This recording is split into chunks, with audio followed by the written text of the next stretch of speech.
In this lesson, we're going to show you how to add new or replace existing images, including background images and images being used in photo galleries. Swapping out an existing image is simple. You just need to know where to look.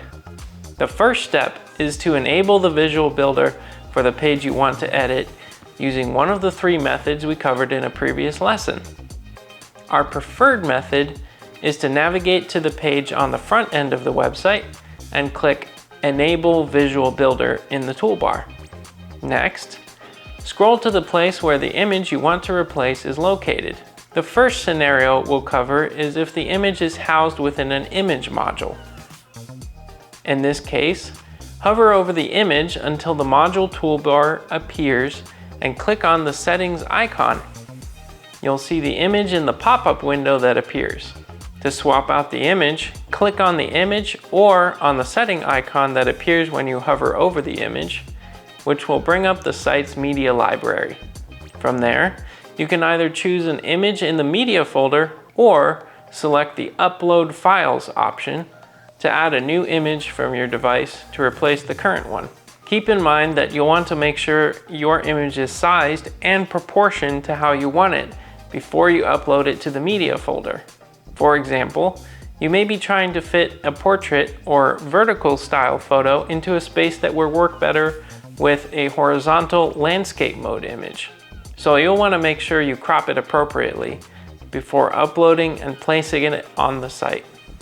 Once you're done making your edits, be sure to save changes to the module by clicking on the green check mark at the bottom right of the image settings box.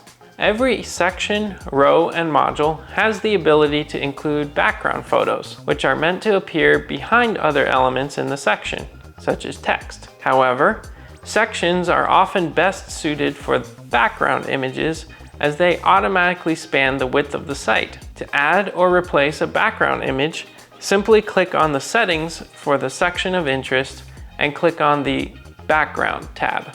Then, click on the image icon to enter the image area. If an image already exists in the background, you'll see it there. On a side note, you'll also notice that there is another tab for background videos that can be utilized if you have a video in MP4 format. Replacing the background image from that point is the same as previously described. Click on the image to access the media folder and replace it with an image of your choice. Click the green checkmark option to save your changes. For image sliders or carousels, the same principles apply. Hover over the slider module and click the settings icon on the gray toolbar to access the settings. You'll see a list of individual slides. Click on the settings icon for the slide you want to edit and then scroll down to click on the background tab, where you'll be able to select the image tab and click on the image area to open up the media folder and select a new image. If you want to add additional images to the slider, we recommend duplicating an existing slide and then changing the information and background image of the duplicate slide. Once you've finished editing a slide, you'll need to click on the green check mark to save the slide and then again to save the slider module. Replacing an image in a gallery module is also quite similar to the previous instructions.